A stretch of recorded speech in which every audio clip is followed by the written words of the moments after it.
ಓಂ ಶಾಂತಿ. ಬಾಬಾರವರ ಜ್ಞಾನದ ಗಂಗೆಯಲ್ಲಿ ಮೀಯಲು ಸಿದ್ಧರಿದ್ದೀರಾ? ಶಿವವಾಣಿ ಚಾನೆಲ್ನ ಇಂದಿನ ಈ ವಿಶೇಷ ಸಂಚಿಕೆಗೆ ನಿಮ್ಮೆಲ್ಲರಿಗೂ ಪ್ರೀತಿಯ ಸ್ವಾಗತ.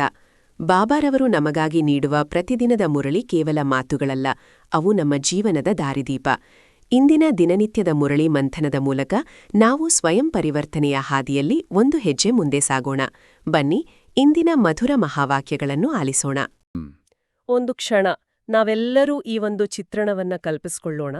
ಅಂದ್ರೆ ಒಬ್ಬ ರೋಗಿ ತೀವ್ರವಾದ ನೋವಿನಿಂದ ಬಳಲ್ತಾ ಓಡೋಡಿ ಒಬ್ಬ ವೈದ್ಯರ ಬಳಿ ಹೋಗ್ತಾರೆ. ಹೌದು, ಅವರಿಗೆ ಆ ಕ್ಷಣದಲ್ಲಿ ಅಂದ್ರೆ ತಕ್ಷಣದ ಪರಿಹಾರ ಬೇಕಿರುತ್ತೆ ಅಲ್ವಾ? ಖಂಡಿತ.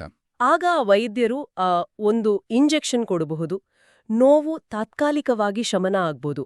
ಆದ್ರೆ ಆ ಕಾಯಿಲೆಯ ಮೂಲ ಅದು ಹಾಗೆಯೇ ಉಳಿದಿರುತ್ತೆ. ತಾತ್ಕಾಲಿಕ ಶಮನ ಮತ್ತೆ ಶಾಶ್ವತ ಗುಣಮುಖತೆಯ ನಡುವಿನ ಈ ವ್ಯತ್ಯಾಸ, ಅದೇ ಇಂದಿನ ನಮ್ಮ ಈ ಆಳವಾದ ಮಂಥನದ ಮುಖ್ಯ ಉದ್ದೇಶ ಆಗಿದೆ. ನಿಜ, ಇದು ಬಹಳ ಅದ್ಭುತವಾದ ಹೋಲಿಕೆ. ಲೌಕಿಕ ಪ್ರಪಂಚದ ದೃಷ್ಟಿಕೋನ ಯಾವಾಗ್ಲೂ ಕೇವಲ ಈ ಮೇಲ್ಮೈ ಮಟ್ಟದ ಬ್ಯಾಂಡೇಜ್ ಹಾಕುವಂತಹ ಪರಿಹಾರಗಳನ್ನೇ ಹುಡುಕುತ್ತೆ. ಕರೆಕ್ಟ್. ಆದ್ರೆ ಪರಮ ವೈದ್ಯರಾದ ಸುಪ್ರೀಂ ಸರ್ಜನ್ ಶಿವಬಾಬಾ ಅವರು ಈ ಜನ್ಮಾಂತರದ ಈ ದುಃಖದ ಕಾಯಿಲೆಯನ್ನ ಬೇರು ಸಹಿತ ಹೇಗೆ ಕಿತ್ತು ಹಾಕ್ತಾರೆ ಅನ್ನೋ ಆ ರಹಸ್ಯವನ್ನ ಇಂದು ನಾವು ಮುರಳಿಯ ಗಹನವಾದ ಜ್ಞಾನದ ಮೂಲಕ ಡಿಕೋಡ್ ಮಾಡಲಿದ್ದೇವೆ. ಖಂಡಿತ. ಬಾಬಾ ಅವರು ನೀಡುವ ಈ ಈಶ್ವರೀಯ ಜ್ಞಾನ ನಮ್ಮ ಆತ್ಮದ ಆಳವಾದ ಗಾಯಗಳನ್ನು ಗುಣಪಡಿಸಿ ಮುಕ್ತಿ ಮತ್ತೆ ಜೀವನ್ಮುಕ್ತಿಯ ಶಾಶ್ವತ ಪರಿಹಾರವನ್ನ ನೀಡುತ್ತೆ. ಹೌದು. ಹಾಗಾದ್ರೆ ತಡ ಮಾಡದೆ ನೇರವಾಗಿ ಇಂದಿನ ಮುರಳಿಯ ಸಾರದ ಕಡೆಗೆ ಹೋಗೋಣ. ಮಧುರ ಮಕ್ಕಳೇ, ಜ್ಞಾನಸಾಗರ ತಂದೆಯು ನೀವು ಮಕ್ಕಳ ಸಮ್ಮುಖದಲ್ಲಿ ಜ್ಞಾನದ ನರ್ತನ ಮಾಡಲು ಬಂದಿದ್ದಾರೆ. ನೀವು ಬುದ್ಧಿವಂತ ಸೇವಾಧಾರಿಗಳಾಗಿರಿ, ಆಗ ಜ್ಞಾನದ ನೃತ್ಯವೂ ಚೆನ್ನಾಗಿರುವುದು. ಓಹೋ, ಇಲ್ಲಿ ನೋಡಿ, ಜ್ಞಾನದ ನರ್ತನ ಅಂದ್ರೆ ಡ್ಯಾನ್ಸ್ ಆಫ್ ನಾಲೆಡ್ಜ್ ಅನ್ನೋ ಪದ ಬಳಕೆ ಬಹಳ ಬಹಳ ಅದ್ಭುತವಾಗಿದೆ.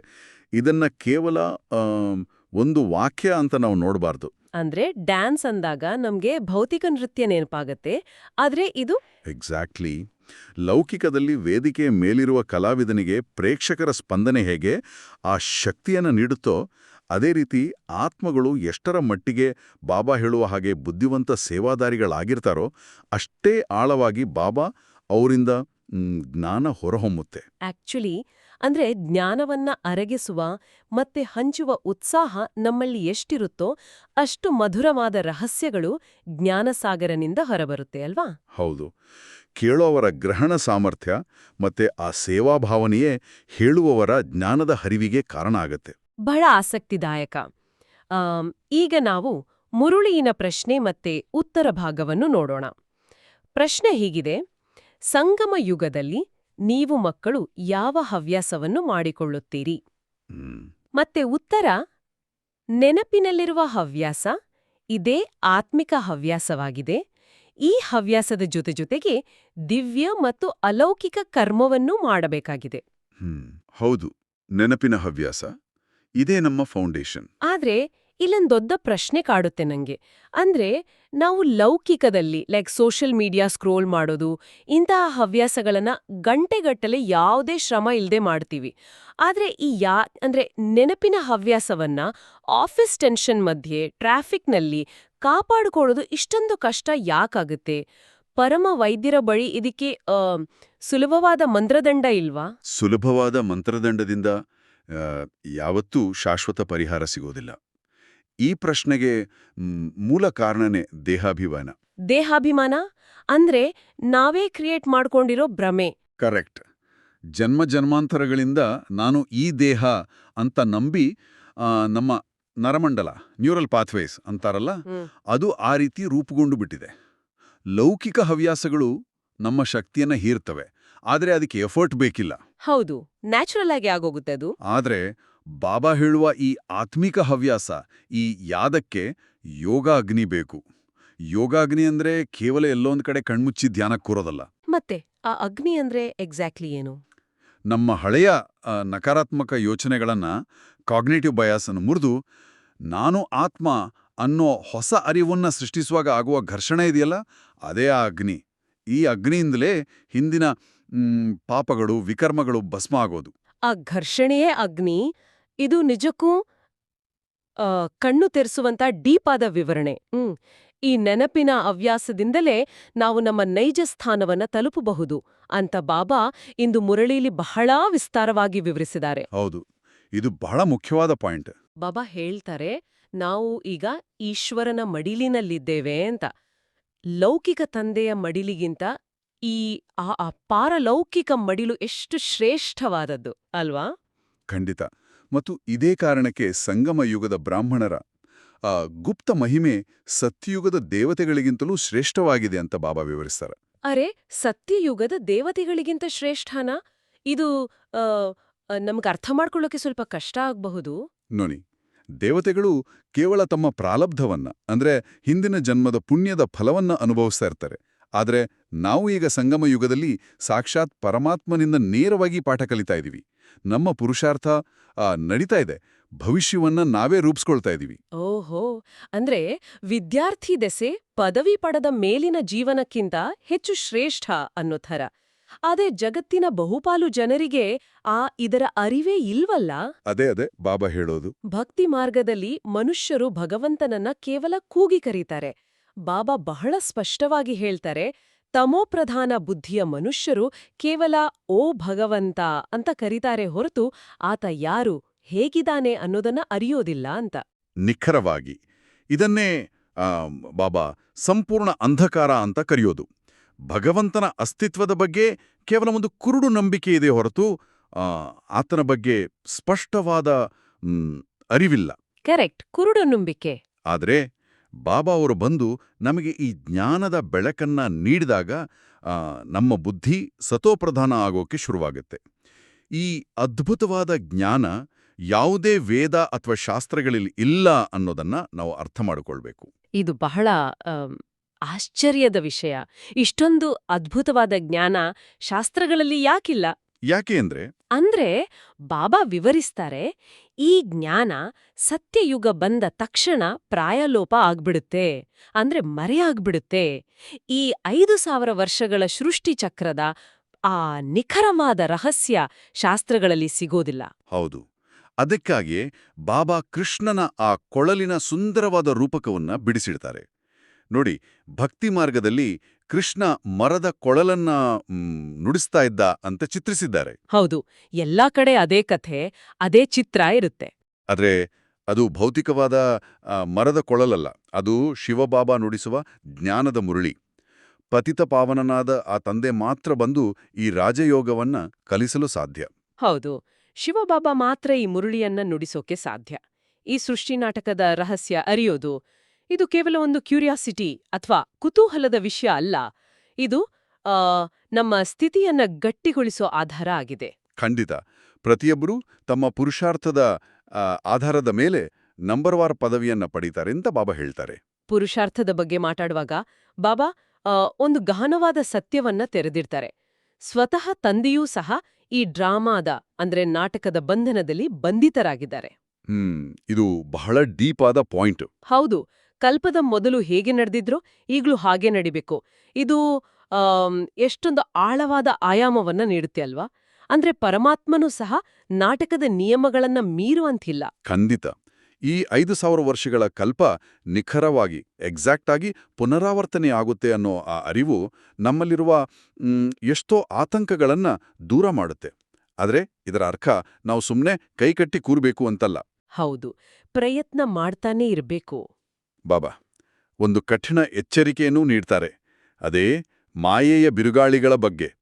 ಮಾಯೆ ಎಷ್ಟೊಂದು ಪ್ರಬಲವಾಗಿದೆ ಅಂದ್ರೆ ಸ್ವತಃ ಸಾಕಾರ ಮಾಧ್ಯಮವಾದ ಬ್ರಹ್ಮ ತಂದೆಯ ಬಳಿಯೂ ಆ ಬಿರುಗಾಳಿಗಳು ಬರ್ತಾ ಇತ್ತು. ಇದು ನನಗೆ ನಿಜಕ್ಕೂ ಆಶ್ಚರ್ಯ ತರಿಸುತ್ತೆ. ಅಂದ್ರೆ ನಾನು ಬಹಳ ಜ್ಞಾನಿಯಾಗಿದ್ದೀನಿ, ನನಗೆ ಮಾಯೆ ಬರೋದಿಲ್ಲ ಅನ್ನೋ ಅಹಂಕಾರ ಯಾರಿಗೂ ಇರಬಾರ್ದು ಅಂತ ಬಾಬಾ ಎಚ್ಚರಿಸ್ತಾರೆ. ನಿಜ, ಮಾಯೆ ಎಂಥವರನ್ನು ಬಿಡಲ್ಲ. ಮಾಯೆ ಒಳ್ಳೆ ಮಕ್ಕಳನ್ನೂ ಕೆಳಗೆ ಬೀಳಿಸುತ್ತೆ. ಹಾಗಾದ್ರೆ ಈ ಬಿರುಗಾಳಿಗಳನ್ನ ಎದುರಿಸೋದು ಹೇಗೆ? ನಮ್ಗೆ ಕೌಟುಂಬಿಕ ಜವಾಬ್ದಾರಿಗಳೂ ಇರುತ್ತೆ, ಲೌಕಿಕ ಆಕರ್ಷಣೆಗಳಿರುತ್ತೆ. ಇದರ ನಡುವೆ ನಮ್ಮ ಆ ರಕ್ಷಣಾ ಕವಚ ಯಾವುದು? ರಕ್ಷಣಾ ಕವಚವೇ ಮನ್ಮನಾಭವ ಮತ್ತೆ ಶ್ರೀಮತ. ನೋಡಿ, ಮಾಯೆ ಯಾವಾಗ್ಲೂ ನಮ್ಮ ಅತ್ಯಂತ ದುರ್ಬಲವಾದ ಆ ಅಂಶವನ್ನೇ ಟಾರ್ಗೆಟ್ ಮಾಡುತ್ತೆ. ಅದು ಕೋಪ ಇರ್ಬೋದು ಅಥವಾ ಅಹಂಕಾರ ಇರ್ಬೋದು. ಹೌದು, ನಮ್ಗೆ ಎಲ್ಲಿ ವೀಕ್ನೆಸ್ ಇದೆಯೋ ಅಲ್ಲೇ ಅಟ್ಯಾಕ್ ಆಗೋದು. ಆದರೆ ಬುದ್ಧಿಯೋಗವನ್ನ ತಂದೆಯೊಂದಿಗೆ ಜೋಡಿಸೋದ್ರಿಂದ ಆತ್ಮದ ಮೇಲಿರುವ ತುಕ್ಕು ಅಂದ್ರೆ ಹಳೆಯ ಸಂಸ್ಕಾರಗಳ ಕಲ್ಮಶ ಅದು ಕಳೆಯುತ್ತೆ. ಶ್ರೀಮತ ನಮಗೆ ಪ್ರತಿಕೂಲ ಪರಿಸ್ಥಿತಿಗಳಲ್ಲಿ ಒಂದು ದಿಕ್ಸೂಚಿ ಅಥವಾ ಕಂಪಾಸ್ ರೀತಿ ಕೆಲಸ ಮಾಡುತ್ತೆ. ಕರೆಕ್ಟ್. ಇದೇ ಕಾರಣಕ್ಕೆ ಬಾಬಾ ಕುಮಾರಿಯರ ಮತ್ತು ಅಧರ್ ಕುಮಾರಿಯರ ಶ್ರೇಷ್ಠತೆಯ ಬಗ್ಗೆಯೂ ಪ್ರಸ್ತಾಪಿಸ್ತಾರೆ ಅಲ್ವಾ? ಹೌದು, ಲೌಕಿಕ ಬಂಧನಗಳು ಇಲ್ಲದ ಕಾರಣ ಅಂದ್ರೆ ಅವರಿಗ ಬಂಧನ ಇಲ್ಲ, ಹೀಗಾಗಿ ಅವ್ರಿ ಜ್ಞಾನ ಮತ್ತೆ ಯೋಗದಲ್ಲಿ ಹೆಚ್ಚು ಸುಲಭವಾಗಿ ಫೋಕಸ್ ಮಾಡಿ ಮುಂದುವರಿಬಹುದು. ಬಾಬಾ ಬಹಳ ಮಾರ್ಮಿಕವಾಗಿ ಹೇಳ್ತಾರೆ, ಲೌಕಿಕ ಪ್ರಪಂಚ ಪತಿಯನ್ನ ವಿಕಾರಿಯನ್ನಾಗಿ ಮಾಡುತ್ತೆ, ಆದ್ರೆ ಪಾರಲೌಕಿಕ ತಂದೆ ನಮ್ಮನ್ನ ಸ್ವರ್ಗಕ್ಕಾಗಿ ಶೃಂಗರಿಸ್ತಾರೆ. ಹೌದು. ಲೌಕಿಕ ಸಂಬಂಧಗಳು ಸಾಮಾನ್ಯವಾಗಿ ನಮ್ಮನ್ನ ಈ ಮೋಹ ಮತ್ತು ವಿಕಾರಗಳತ್ತಲೇ ಎಳೆಯುತ್ತವೆ. ಆದರೆ ಈ ಜ್ಞಾನ ಮಾರ್ಗದಲ್ಲಿ ನೈಜ ವೈರಾಗ್ಯ ಬೆಳಿಬೇಕು ನಮ್ಗೆ. ವೈರಾಗ್ಯ ಅಂದ್ರೆ ಕಾಡಿಗೆ ಹೋಗೋದಲ್ಲ ಅಲ್ವಾ? ಖಂಡಿತ ಅಲ್ಲ. ವೈರಾಗ್ಯ ಅಂದ್ರೆ ಕಾಡಿಗೆ ಹೋಗೋದಲ್ಲ. ಬಾಬಾ ಒಂದು ಸುಂದರ ಚಿತ್ರಣವನ್ನ ನೀಡುತ್ತಾರೆ, ಮುಖವು ದಿನದ ಕಡೆಯೂ ಮತ್ತು ಕಾಲು ರಾತ್ರಿಯ ಕಡೆಯೂ ಇದೆ ಅಂತ. ಅರೇ, ಎಂಥ ಸುಂದರವಾದ ರೂಪಕ ಇದು! ಅಂದ್ರೆ ನಮ್ಮ ಬುದ್ಧಿ ಹೊಸ ಪ್ರಪಂಚದ ಅಂದ್ರೆ ದಿನದ ಕಡೆಗಿರಬೇಕು, ಮತ್ತೆ ಈ ಹಳೆಯ ಪ್ರಪಂಚವನ್ನ ಅಂದ್ರೆ ಈ ರಾತ್ರಿಯನ್ನ ನಾವು ಹಿಂದಕ್ಕೆ ತಳ್ಳಬೇಕು. ಈ ಹಳೆಯ ಪ್ರಪಂಚವನ್ನ ಬಾಬಾ ವಿಷಯ ವೈತರಣಿ ನದಿಗೆ ಹೋಲಿಸ್ತಾರೆ. ಅಲ್ಲಿ ಮನುಷ್ಯರು ಕಚ್ಚಾಡುತ್ತಾ ಮುಳುಗುತ್ತಾ ಇದ್ದಾರೆ. ಹೌದು, ಅದೇ ಆ ರಾತ್ರಿ. ಆದ್ರೆ ನಾವು ನಮ್ಮ ಮೂರನೇ ನೇತ್ರವನ್ನ ತೆರೆದು ಸತ್ಯಯುಗದ ಕ್ಷೀರಸಾಗರದತ್ತ ನಮ್ಮ ದೃಷ್ಟಿಯನ್ನ ನೆಡಬೇಕು. ಈ 84 ಜನ್ಮಗಳ ಚಕ್ರ ಈಗ ಮುಗಿತಾ ಇದೆ, ಮತ್ತೆ ನಾವು ಲಕ್ಷ್ಮೀನಾರಾಯಣ ಆಗ್ತೀವಿ ಅನ್ನೋ ಆ ಖುಷಿಯ ನಶೆ ಸದಾ ಇರಬೇಕು ನಮ್ಮಲ್ಲಿ. ಖಂಡಿತ, ಆ ನಶೆ ಇದ್ರೇನೆ ನಾವು ಮುಂದುವರಿಯೋದಕ್ಕೆ ಸಾಧ್ಯ. ದುಃಖದ ದಿನಗಳು ಕಳೆದು ಸುಖದ ದಿನಗಳು ಬರ್ತಾ ಇವೆ ಅನ್ನೋ ಆ ಸ್ಪಷ್ಟತೆ ನಮ್ಮಲ್ಲಿರ್ಬೇಕು. ಈಗ ಮುರಳಿಯ ಎಲ್ಲಾ ಗಹನವಾದ ರಹಸ್ಯಗಳನ್ನ ಅರಿತ ನಂತರ ಬಾಬಾರವರ ಅತ್ಯಂತ ಮಧುರವಾದ ನೆನಪು, ಪ್ರೀತಿಯನ್ನ ನಾವು ಸ್ವೀಕರಿಸೋಣ. ಮಧುರಾತಿ ಮಧುರ ಅಗಲಿ ಹೋಗಿ ಮರಳಿ ಸಿಕ್ಕಿರುವ ಮಕ್ಕಳ ಪ್ರತಿ ಮಾತಾಪಿತಾ ಬಾಪ್ ದಾದಾರವರ ನೆನಪು, ಪ್ರೀತಿ ಹಾಗೂ ಸುಪ್ರಭಾತ. ಆತ್ಮಿಕ ಮಕ್ಕಳಿಗೆ ಆತ್ಮಿಕ ತಂದೆಯ ನಮಸ್ತೆ. ಧಾರಣೆಗಾಗಿ ಮುಖ್ಯ ಸಾರ 1. ಈ ಹಳೆಯ ದೇಹ ಮತ್ತು ಪ್ರಪಂಚವನ್ನು ಬುದ್ಧಿಯಿಂದ ಮರೆತು ತಂದೆ ಮತ್ತು ಮನೆಯನ್ನು ನೆನಪು ಮಾಡಬೇಕಾಗಿದೆ. ಸದಾ ಇದೇ ಖುಷಿಯಲ್ಲಿರಿ, ಈಗ ನಮ್ಮ ಸುಖದ ದಿನಗಳು ಬಂದಿತೆಂದರೆ ಬಂದಿತು. 2. ಜ್ಞಾನಪೂರ್ಣ ತಂದೆಯಿಂದ ಸಿಕ್ಕಿರುವ ಜ್ಞಾನವನ್ನು ಸ್ಮರಣೆ ಮಾಡಿ ಬುದ್ಧಿಯನ್ನು ಸಂಪನ್ನವನ್ನಾಗಿಟ್ಟುಕೊಳ್ಳಬೇಕಾಗಿದೆ. ದೇಹಾಭಿಮಾನದಲ್ಲಿ ಬಂದು ಎಂದೂ ಯಾವುದೇ ಪ್ರಕಾರದ ಗುಟುಕುರಿಸಬಾರದು. ನೋಡಿ, ಈ ಧಾರಣೆಯನ್ನ ಓದುವಾಗ ಬಹಳ ಸುಲಭ ಅಂತ ಅನಸ್ತೆ. ಹೌದು, ಓದೋಕೆ ಬಹಳ ಈಸಿ. ಆದ್ರೆ ನಾವು ಆಫೀಸ್ನಲ್ಲಿದ್ದಾಗ ಬಾಸ್ ಏನಾದ್ರೂ ಕಾರಣ ಇಲ್ಲದೆ ಬೈದಾಗ ಅಥವಾ ಟ್ರಾಫಿಕ್ನಲ್ಲಿ ಯಾರಾದ್ರೂ ಅಡ್ಡ ಬಂದಾಗ ತಕ್ಷಣ ಆ ನಮ್ಮ ಅಹಂಕಾರಕ್ಕೆ ಪೆಟ್ಟು ಬಿದ್ದು ನಾವು ದೇಹಾಭಿಮಾನಕ್ಕೆ ಜಾರಿ ಬಿಡ್ತೀವಲ್ವಾ? ಬಾಬಾ ಗುಟ್ಕುರಿಸಬಾರ್ದು ಅಂತ ಹೇಳ್ತಾರೆ, ಅಂದ್ರೆ ಕೋಪಗೊಳ್ಳಬಾರ್ದು ಅಂತ. ಈ ವಾಸ್ತವದ ಆ ಗೊಂದಲಗಳ ನಡುವೆ ಇದನ್ನ ನಾವು ಅಳವಡಿಸ್ಕೊಳ್ಳೋದು ಹೇಗೆ? ಇದು ಬಹಳ ಮುಖ್ಯವಾದ ಪ್ರಾಕ್ಟಿಕಲ್ ಪ್ರಶ್ನೆ. ನಾವು ಪ್ರತಿಕ್ರಿಯಿಸುವ ಬದಲು ಸ್ಪಂದಿಸಲು ಅಂದ್ರೆ ರಿಯಾಕ್ಟ್ ಮಾಡೋ ಬದಲು ರೆಸ್ಪಾಂಡ್ ಮಾಡೋದನ್ನ ಕಲಿಬೇಕು. ರಿಯಾಕ್ಟ್ ಮಾಡೋ ಬದಲು ರೆಸ್ಪಾಂಡ್ ಮಾಡಬೇಕು. ಹೌದು. ನೋಡಿ, ಟ್ರಾಫಿಕ್ ಅಥವಾ ಆಫೀಸ್ ವಾತಾವರಣದಲ್ಲಿ ನಮಗೆ ಸಿಟ್ಟು ಬರುತ್ತೆ. ಯಾಕೆ ಅಂದ್ರೆ ನಾವು ನಮ್ಮನ್ನ ಒಂದು ದೇಹ ಅಥವಾ ಒಂದು ಹುದ್ದೆ, ಪೊಸಿಷನ್ ಅಂತ ಗುರುತಿಸ್ಕೊಂಡಿರ್ತೀವಿ. ಓ ಕರೆಕ್ಟ್, ನಾನೊಬ್ಬ ಮ್ಯಾನೇಜರ್, ನನ್ಗೆ ಹೀಗೆ ಅನ್ಬಿಟ್ರು ಅನ್ನೋ ಆ ಈಗೋ. ಎಕ್ಸಾಕ್ಟ್ಲಿ. ಆದ್ರೆ ಬಾಬಾ ಹೇಳೋ ಹಾಗೆ ನನ್ನ ಸುಖದ ದಿನಗಳು ಬಂದಿವೆ, ಈ ಹಳೆಯ ಆ ಪ್ರಪಂಚ ಕೇವಲ ಒಂದು ನಾಟಕ ಅನ್ನೋ ಆಂತರಿಕ ಖುಷಿಯ ಅರಿವು ನಮಗಿದ್ರೆ ಬೇರೆಯವರ ಆ ನಕಾರಾತ್ಮಕತೆ ನಮ್ಮನ್ನ ಮುಟ್ಟೋದಿಲ್ಲ. ಖಂಡಿತ, ಅದು ನಮ್ಮನ್ನ ಎಫೆಕ್ಟ್ ಮಾಡಲ್ಲ. ನಾವು ಆ ಪರಿಸ್ಥಿತಿಯನ್ನ ಕೇವಲ ಒಬ್ಬ ಸಾಕ್ಷಿಯಾಗಿ ನೋಡ್ತೀವಿ. ಆ ಒಂದು ತಾಳ್ಮೆ ಇದೆಯಲ್ಲ, ಅದೇ ನಿಜವಾದ ಧಾರಣೆ. ಇದು ಬಹಳ ಪ್ರಾಯೋಗಿಕವಾದ ವಿಧಾನ, ರಿಯಾಕ್ಟ್ ಮಾಡದೇ ಇರೋದು. ಈಗ ಇಂದಿನ ವರದಾನವನ್ನ ನೋಡೋಣ. ಸದಾ ಏಕರಸ ಸ್ಥಿತಿಯ ಆಸನದಲ್ಲಿ ಕುಳಿತಿರುವಂತಹ ಬಾಪ್ ದಾದಾರವರ ಹೃದಯ ಸಿಂಹಾಸನಾಧಾರಿ ಭವ. ಬಾಬಾ ವಿವರಿಸ್ತಾರೆ, ಬಾಪ್ದಾದಾರವರ ಹೃದಯ ಸಿಂಹಾಸನದಲ್ಲಿ ಕುಳಿತುಕೊಳ್ಬೇಕು ಅಂದ್ರೆ ಮೊದಲು ನಮ್ಮ ಭ್ರುಕುಟಿಯ ಸಿಂಹಾಸನದಲ್ಲಿ ಅಕಾಲಮೂರ್ತಿಯಾಗಿ ಸ್ಥಿತರಾಗ್ಬೇಕು ಅಂತ. ಈ ಏಕರಸ ಸ್ಥಿತಿ ಮತ್ತೆ ಅಕಾಲಮೂರ್ತಿಯ ಆಳವಾದ ಅರ್ಥ ಏನು ಅಂತ ಸ್ವಲ್ಪ ವಿವರಿಸಬಹುದಾ? ಖಂಡಿತ. ಏಕರಸ ಸ್ಥಿತಿ ಅಂದ್ರೆ ಯಾವ ಏರುಪೇರುಗಳಿಲ್ಲದ ಒಂದು ಸಮಾನವಾದ ಸ್ಥಿತಿ. ಉದಾಹರಣೆಗೆ, ಕಡಲ ಮೇಲ್ಮೆಯಲ್ಲಿ ಎಷ್ಟೇ ದೊಡ್ಡ ಬಿರುಗಾಳಿ ಅಥವಾ ಅಲೆಗಳಿದ್ರೂ ಸಮುದ್ರದ ಆಳದಲ್ಲಿ ನೋಡಿದ್ರೆ ಸಂಪೂರ್ಣ ಶಾಂತಿ ಇರುತ್ತೆ ಅಲ್ವಾ? ಹೌದು, ಆಳದಲ್ಲಿ ಯಾವ ಡಿಸ್ಟರ್ಬೆನ್ಸ್ ಇರಲ್ಲ. ಹಾಗೆ ಇನ್ನು ಅಕಾಲಮೂರ್ತಿ ಅಂದ್ರೆ ಕಾಲ, ಸಾವು ಅಥವಾ ಯಾವುದೇ ವಿನಾಶಕ್ಕೆ ಒಳಗಾಗದ ಚೈತನ್ಯ ಶಕ್ತಿ. ನಮ್ಮ ಭ್ರುಕುಟಿ ಅಂದ್ರೆ ಆ ಎರಡು ಹುಬ್ಬುಗಳ ಮಧ್ಯದಲ್ಲಿರುವ ಸ್ಥಾನ, ಅಲ್ಲಿ ನಾನು ಕೇವಲ ಒಬ್ಬ ಮನುಷ್ಯನಲ್ಲ, ಬದಲಾಗಿ ಒಂದು ಶಾಶ್ವತವಾದ ಆ ಅಕಾಲಮೂರ್ತಿಯಾದ ಆತ್ಮ ಅಂತ ನಾನು ಕುಳಿತಾಗ ಹೊರಗಿನ ಆ ಲಾಭನಷ್ಟಗಳು ಈ ಒಳಮನೆಯ ಸೂಕ್ಷ್ಮ ಸಿಂಹಾಸನವನ್ನ ಅಲುಗಾಡಿಸೋದಿಲ್ಲ. ವಾವ್! ಅಂದ್ರೆ ನಾವು ನಮ್ಮೊಳಗಿನ ಆಳವಾದ ಸಮುದ್ರದ ಶಾಂತಿಯನ್ನ ಕಂಡುಕೊಳ್ಬೇಕು. ಇಂದಿನ ಸ್ಲೋಗನ್ ಕೂಡ ಇದೆ, ಶಾಂತಿಯನ್ನ ಕಾಪಾಡಿಕೊಳ್ಳುವ ರಹಸ್ಯವನ್ನ ಹೇಳುತ್ತೆ. ಸ್ಲೋಗನ್ ಹೀಗಿದೆ: ಶುಭ ಚಿಂತನೆಯ ಮೂಲಕ ನಕಾರಾತ್ಮಕವನ್ನು ಸಕಾರಾತ್ಮಕದಲ್ಲಿ ಪರಿವರ್ತನೆ ಮಾಡಿರಿ. ಹೌದು, ನಕಾರಾತ್ಮಕತೆ ಎನ್ನುವುದು ಕತ್ತಲೆ ಇದ್ದಂತೆ. ನಾವು ಆ ಕತ್ತಲೆಯನ್ನ ಗುಡಿಸಿ ಹೊರಹಾಕಲು ಸಾಧ್ಯವಿಲ್ಲ. ಕತ್ತಲೆಯನ್ನ ಗುಡ್ಸೋಕಾಗಲ್ಲ, ಬೆಳಕನ್ನ ತರಬೇಕು ಅಲ್ವಾ? ಎಕ್ಸಾಕ್ಟ್ಲಿ. ಆ ಶುಭ ಚಿಂತನೆ ಎನ್ನುವ ಬೆಳಕನ್ನ ಹಚ್ಚಿದ ತಕ್ಷಣ ಕತ್ತಲೆ ತಾನಾಗಿಯೇ ಮಾಯ ಆಗುತ್ತೆ.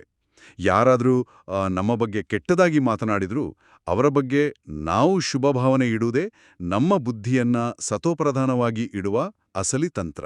ಹೌದು, ಅವರ ನೆಗೆಟಿವಿಟಿ ನಮ್ಮನ್ನ ನೆಗೆಟಿವ್ ಮಾಡಬಾರ್ದು. ಇದನ್ನೇ ಬಾಬಾ ಅವ್ಯಕ್ತ ಸೂಚನೆಯಲ್ಲೂ ತಿಳಿಸಿದ್ದಾರೆ. ಮಹಾನರಾಗಲು ಮಧುರತೆ ಮತ್ತು ನಮ್ರತೆಯ ಗುಣಧಾರಣೆ ಮಾಡಿ ಅಂತ. ಬ್ರಹ್ಮ ತಂದೆಯು ಪ್ರತಿ ಮಗುವಿನ ಮುಖದಲ್ಲಿ ಸದಾ ಆತ್ಮೀಯತೆಯ ಮುಗುಳಿನಗೆಯನ್ನ, ಅಂದ್ರೆ ಸ್ಪಿರಿಚುವಲ್ ಸ್ಮೈಲನ್ನ ನೋಡಲು ಬಯಸುತ್ತಾರೆ. ಪ್ರತಿಯೊಂದು ಹೆಜ್ಜೆಯಲ್ಲಿಯೂ ಫಾಲೋ ಫಾದರ್ ಮಾಡಬೇಕು ಅಂತ ಬಾಬಾ ಆಶಿಸ್ತಾರೆ. ಈ ಆತ್ಮೀಯತೆಯ ಮುಗುಳ್ನಗೆ ಇದೆಯಲ್ಲ, ಇದು ಬಲವಂತವಾಗಿ ತುಟಿಗಳ ಮೇಲೆ ತರುವಂಥ ಪ್ಲಾಸ್ಟಿಕ್ ಸ್ಮೈಲ್ ಅಲ್ಲ. ಖಂಡಿತ ಅಲ್ಲ. ಅದು ಒಳಗಿನ ಶಾಂತಿಯಿಂದ ಬರೋದು. ಹೌದು, ಅದು ಒಳಗಿನ ಸಂಪೂರ್ಣ ಪವಿತ್ರತೆ ಮತ್ತೆ ಮಧುರತೆಯಿಂದ ಹೊಮ್ಮುವಂತಹ ಒಂದು ಬೆಳಕು. ಯಾರೇ ನಮ್ಮನ್ನ ನೋಡಿದ್ರೂ ಅವರಿಗೆ ಶಾಂತಿ ಮತ್ತು ಪ್ರೀತಿಯ ಅನುಭವ ಆಗ್ಬೇಕು. ಅದುವೇ ನಿಜವಾದ ಫಾಲೋ ಫಾದರ್ ಮಾಡೋದು. ನಿಜಕ್ಕೂ ಗಹನವಾದ ಮಾತುಗಳಿವು. ಈಗ ನಾವು ಚರ್ಚಿಸಿದ ಈ ಎಲ್ಲಾ ಧಾರಣೆ, ವರದಾನ, ಸ್ಲೋಗನ್ ಮತ್ತು ಅವ್ಯಕ್ತ ಸೂಚನೆಯನ್ನ ನಮ್ಮ ಅಂತರಾಳದಲ್ಲಿ ಬೇರೂರುವಂತೆ ಮಾಡಲು ಒಂದು ಆಳವಾದ ಧ್ಯಾನದ ಅಭ್ಯಾಸವನ್ನ ಮಾಡೋಣ. ಖಂಡಿತ. ಎಲ್ಲರೂ ತಮ್ಮ ಕಣ್ಣುಗಳನ್ನ ನಿಧಾನವಾಗಿ ಮುಚ್ಕೊಳ್ಳಿ. ಒಂದು ಕ್ಷಣ ಹೊರ ಜಗತ್ತಿನ ಎಲ್ಲ ಗದ್ದಲಗಳಿಂದ, ಜವಾಬ್ದಾರಿಗಳಿಂದ ಸಂಪೂರ್ಣವಾಗಿ ಕಳಚಿಕೊಳ್ಳೋಣ. ನಮ್ಮ ಸಂಪೂರ್ಣ ಗಮನವನ್ನ ಮೆದುಳಿನ ಮಧ್ಯಭಾಗದಲ್ಲಿ ಆ ಭ್ರುಕುಟಿಯ ಸಿಂಹಾಸನದ ಕಡೆಗೆ ತರೋಣ. ನಾನು ಈ 5 ತತ್ವಗಳ ದೇಹವಲ್ಲ, ನಾನೊಂದು ಹೊಳೆಯುವ ಚೈತನ್ಯಶೀಲ ಜ್ಯೋತಿ ಬಿಂದು.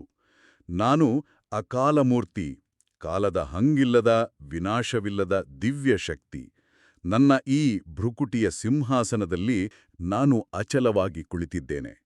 ಹೊರಗಿನ ಯಾವ ಬಿರುಗಾಳಿಗಳೂ, ಯಾರ ನಕಾರಾತ್ಮಕ ಮಾಟುಗಳೂ ನನ್ನ ಈ ಏಕರಸ ಸ್ಥಿತಿಯನ್ನ ಅಲುಗಾಡಿಸಲು ಸಾಧ್ಯವಿಲ್ಲ.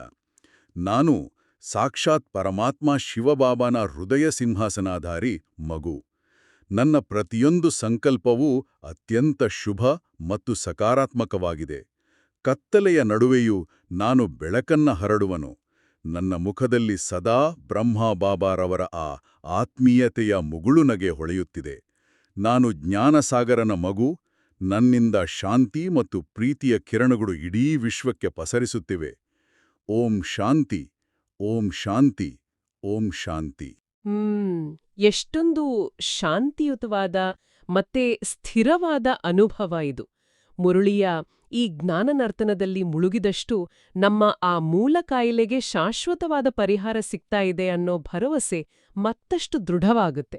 ಹೌದು, ಈ ಜ್ಞಾನ ಮಂಥನ ಕೇವಲ ಈ ಒಂದು ಕ್ಷಣಕ್ಕೆ ಸೀಮಿತ ಆಗ್ಬಾರ್ದು.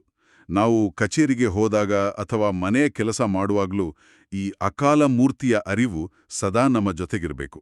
ಖಂಡಿತ. ಈ ಆಳವಾದ ಅಧ್ಯಯನವನ್ನ ಮುಕ್ತಾಯಗೊಳಿಸುವ ಮುನ್ನ ಒಂದು ಗಹನವಾದ ಚಿಂತನೆಯನ್ನ ನಾವು ಮಾಡೋಣ. ಒಂದು ವೇಳೆ ಬಾಬಾ ವಿವರಿಸುವಂತೆ ಈ ಹಳೆಯ ಪ್ರಪಂಚವು ಕೇವಲ ನಿನ್ನೆಯ ಮುಗಿದುಹೋದ ನಾಟಕವಾಗಿದ್ರೆ ಮತ್ತು ಸತ್ಯಯುಗದ ಆ ಕ್ಷೀರಸಾಗರವು ನಮ್ಮ ನಾಳೆಯ ಖಚಿತ ವಾಸ್ತವ ಆಗಿದ್ರೆ, ಈಗ ಇದೇ ಕ್ಷಣದಲ್ಲಿ ನಿಮ್ಮನ್ನ ಹಿಂದಕ್ಕೆ ಎಳೆಯುತ್ತಿರುವ ನೀವು ಶಾಶ್ವತವಾಗಿ ಬಿಟ್ಟು ಬಿಡಬಹುದಾದ ಆ ಒಂದು ಹಳೆಯ ಲೌಕಿಕ ಅಭ್ಯಾಸ ಯಾವುದು? ಇದು ಪ್ರತಿಯೊಬ್ಬರೂ ತಮ್ಮನ್ನು ತಾವೇ ಕೇಳ್ಕೊಳ್ಬೇಕಾದ ಪ್ರಶ್ನೆ. ಹೌದು. ಹಳೆಯ ಅಭ್ಯಾಸವನ್ನ ಗುರುತಿಸಿ ಬಾಬಾರವರ ಸಿಹಿ ನೆನಪಿನ ಯಾದ್ ಅನ್ನ ನಾವೆಲ್ಲರೂ ರೂಢಿಸ್ಕೊಳ್ಳೋಣ. ಈ ಜ್ಞಾನದ ನರ್ತನದಲ್ಲಿ ಸದಾ ಖುಷಿಯಿಂದ ಭಾಗವಹಿಸ್ತಾ ಇರೋಣ. ಬಾಬಾರವರ ಮಧುರ ನೆನಪಿನಲ್ಲಿ ಸದಾ ಇರಿ. ಇಂದಿನ ಈ ಜ್ಞಾನದ ಮಾತುಗಳು ನಿಮ್ಮ ದಿನವನ್ನು ಪವಿತ್ರವಾಗಿಸಲಿ ಎಂದು ಆಶಿಸುತ್ತೇವೆ. ಹಿರಿಯರು ಹೇಳಿದಂತೆ, ಕೇಳುವುದು ಸುಲಭ, ಮಂಥನ ಮಾಡುವುದು ಶ್ರೇಷ್ಠ. ಪ್ರತಿದಿನ ಹೀಗೆಯೇ ಬಾಬಾರವರ ಮಧುರ ಮಹಾವಾಕ್ಯಗಳನ್ನು ಆಲಿಸಲು ಮತ್ತು ಜೀವನದಲ್ಲಿ ಅಳವಡಿಸಿಕೊಳ್ಳಲು ಮರೆಯಬೇಡಿ. ನಿಮಗೆ ಈ ವಿಡಿಯೋ ಇಷ್ಟವಾಗಿದ್ದರೆ ದಯವಿಟ್ಟು ಲೈಕ್ ಮಾಡಿ ಮತ್ತು ನಿಮ್ಮ ಆತ್ಮೀಯರೊಂದಿಗೆ ಶೇರ್ ಮಾಡಿ.